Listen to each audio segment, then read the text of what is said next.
বন্ধুরা, তোমরা কেমন আছো সবাই? আশা করি তোমরা ভালো আছো, আমিও ভালো আছি। একটু স্নান করে উঠলাম।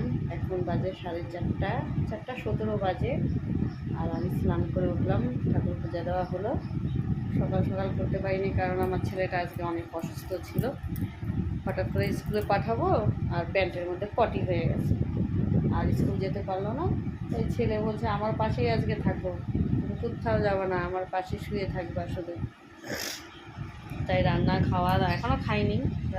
রান্না করতে করতে দেরি হয়ে গেছে, তারপর স্নান পূজা দিতে আরও দেরি হয়ে গেছে। বর্ষার দিন ঘরগুলো নোংরা হয়ে থাকে, আর সেই পরিষ্কার করে টোরে এখন স্নান করে উঠলাম।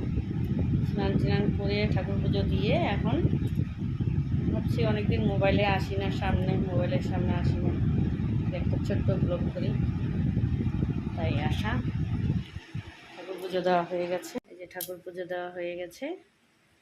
এখন ঠাকুরের থালাগুলো উঠাতে হবে। আজকে ফুল পাইনি, শুধু তুলসীর পাতা দিয়ে পুজো দিয়েছি, কারণ সকালে উঠে আমার শাশুড়ি ফুল তুলে, তো আজকে আর তুলেনি ফুল, তাই আজকে ফুল ছাড়াই পূজা দেওয়া হলো।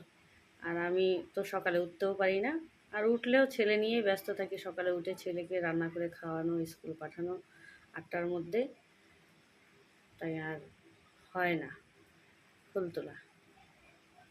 বাথরুমে কিছু জামা কাপড় আছে, সেগুলো এখন ধুয়ে উঠাতে হবে। বাইরে তো জায়গা নাই মেলে দেওয়ার। ঠাকুরের বাসনগুলো উঠাবো।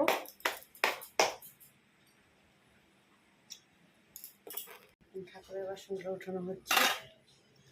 ঠাকুরের থালাগুলো না উঠালে এরকমই পড়ে থাকবে। এখন উঠে ফেলি, নাইটিটা ছাড়তেই হবে, তখন তো আর অন্য নাইটি পরে ঠাকুরের থালাগুলো তোলা যাবে না। তাই এখন এই নাইটি পরেই পুজো দিই, আর এটা পরেই ঠাকুরের থালাগুলো তুলে ফেলি। জানি না ঠাকুর কবে আমাদের দিকে মুখ ফেলে তাকাবে।